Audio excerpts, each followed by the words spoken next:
betul-betul menjamin mutu tersebut. Karena mutu itulah yang akan membuat perusahaan tetap eksis di dalam melakukan usahanya.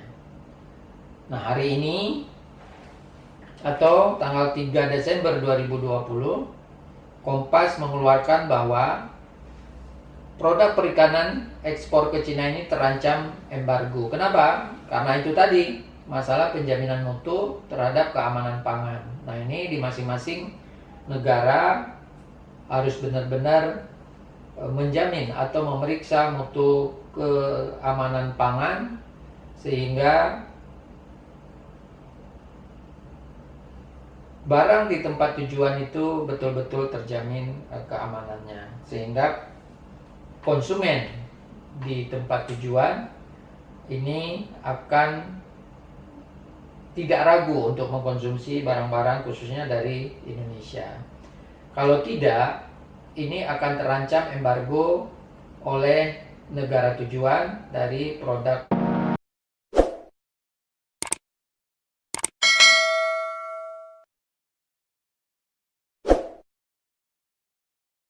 Assalamualaikum warahmatullahi wabarakatuh. Ketemu lagi dengan MYS Video. Hari ini saya membaca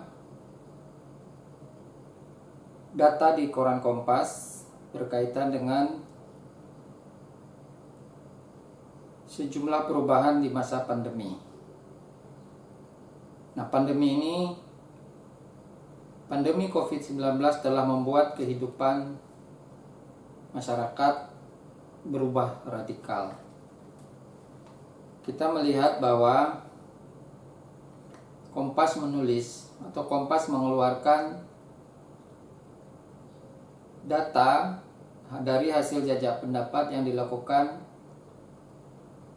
tanggal 7 sampai dengan tanggal 10 Oktober 2020 yang dilansir pada tanggal 3 Desember 2020. Ada setidaknya 12 perubahan yang terjadi di dalam masyarakat terkait dengan pandemi 19 ini. Ini merupakan tantangan bagi perubahan kehidupan, termasuk perubahan bisnis. Nah, tantangan ini tentunya harus dilakukan oleh semua masyarakat. Karena masyarakat ini pada prinsipnya adalah selain kehidupan kekeluargaan, kehidupan silaturahim, kehidupan sosial, juga ada kehidupan ekonomi di dalam rangka mencari kesejahteraan secara ekonomi. Karena kesejahteraan dan kebahagiaan itu bukan hanya ditopang oleh ekonomi, tapi juga oleh permasalahan sosial.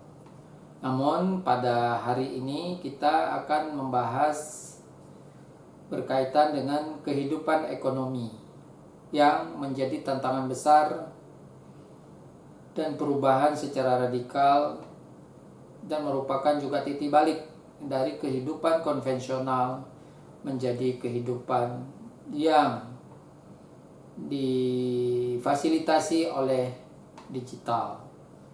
Nah, digital ekonomi atau ekonomi digital ini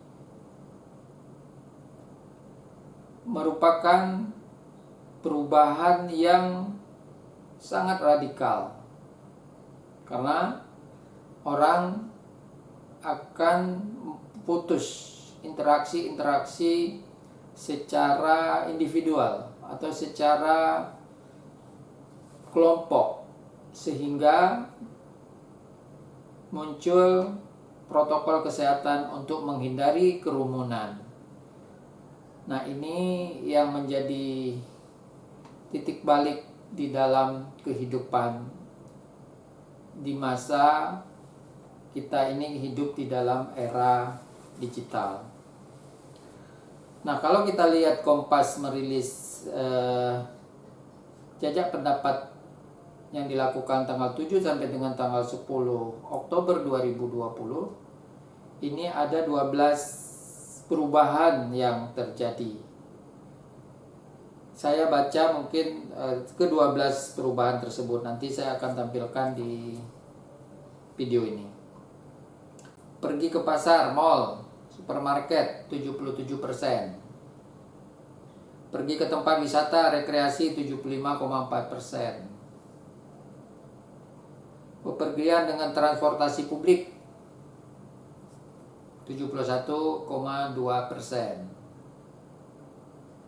Menabung tidak harus ke bank, ini 53,2%. Ibadah keagamaan di rumah 52,7%. Pertemuan dengan orang lain dibatasi, ini 51,7%. Komunikasi dengan daring 51,2%. Bekerja belajar di rumah 48%. Belanja lewat pesan antar 42,2%. Jam kerja, jam belajar tidak dibatasi 39,8%. Jual beli dengan kartu, baik kartu debit maupun kartu kredit 38,3%. Penghasilan tidak lagi gaji bulanan 53,8%. Hasil penjajak pendapat ini dengan jumlah sebaran kuesioner atau mungkin pertanyaan 975 responden atau N975 dengan sampling error lebih kurang 3 plus atau plus minus 3,1%. Sumber dari Litbang Kompas yang dirilis oleh Kompas tanggal 3 Desember 2020 hari Kamis kemarin. Nah, kalau kita lihat angka-angka tersebut, tentunya kalau dari sisi bisnis ini pelaku bisnis harus melakukan perubahan-perubahan yang signifikan. Kenapa? Ini banyak dampak yang akan terjadi. Kalau kita melihat data tadi, ini bisnis juga terganggu. Bagi usahawan yang memang selama ini melaksanakan secara konvensional, nah ini harus berubah kepada digital. Kenapa? Karena di masa pandemi ini, alat komunikasi memang menjadi hal utama di dalam berinteraksi dengan pihak lain. Dengan demikian, biaya komunikasi menjadi lebih tinggi atau pengeluaran komunikasi akan lebih besar. Baik itu untuk, kalau di dalam keluarga itu terutama itu untuk pembelajaran jarak jauh atau pembelajaran daring, baik itu anak sekolah maupun mahasiswa. Begitu juga orang tua berkomunikasi dengan putra-putrinya kalau walaupun mungkin kalau itu di rumah, tapi dengan alat komunikasi sekarang ini akan terjadi interaksi yang pertemuannya itu terbatas, pertemuan langsung maksudnya, sehingga alat komunikasi menjadi penting. Tentunya pengeluaran terhadap pulsa menjadi naik di masing-masing keluarga. Kemudian di sisi bisnis ini terganggunya bisnis, bahkan jika barang ekspor bisa terancam embargo. Kenapa? Kalau itu barang-barang makanan minuman, ini penjaminan mutu terhadap barang ekspor ini harus benar-benar dilakukan. Mengapa? Karena virus COVID-19 ini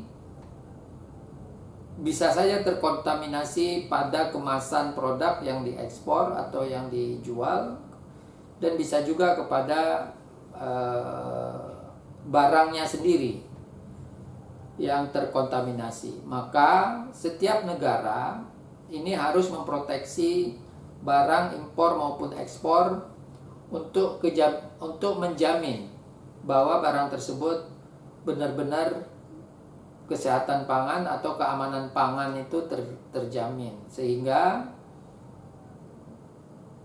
bagi individu yang akan mengkonsumsi barang tersebut benar-benar terjamin kesehatannya. Nah, kalau seperti ini, maka para usahawan atau pengusaha, baik pengusaha lokal maupun pengusaha yang berkecimpung dalam ekspor impor, ini harus betul-betul menjamin mutu tersebut.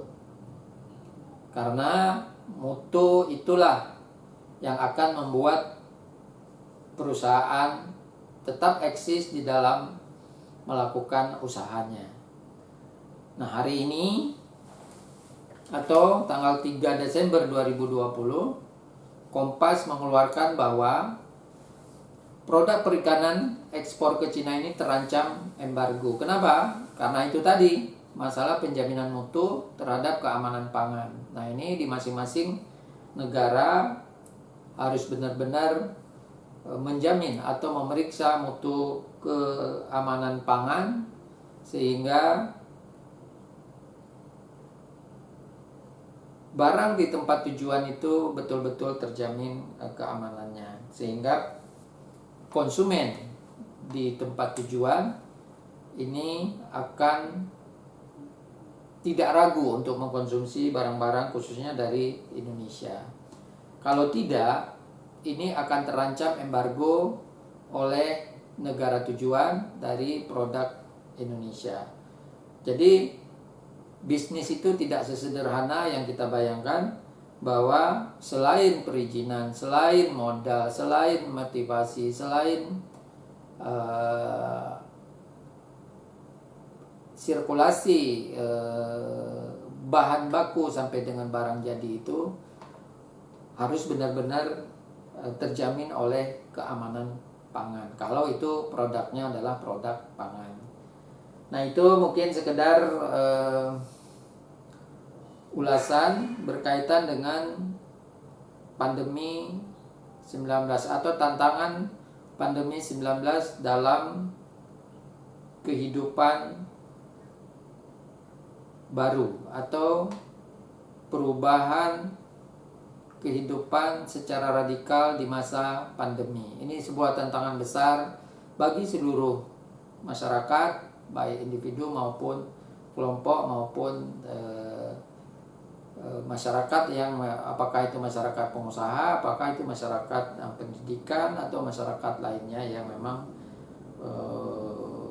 harus melakukan atau berkehidupan dengan layak atau untuk mencapai kehidupan dengan layak. Demikian yang dapat disampaikan, lebih kurang mohon maaf, bahwa pandemi COVID-19 masih ada, protokol kesehatan harus dijaga, pakai masker, jaga jarak, selalu cuci tangan, dan tidak berkerumun. Itulah yang bisa kita lakukan untuk mengantisipasi agar tidak terkena pandemi atau tidak terkena COVID-19 yang menjadi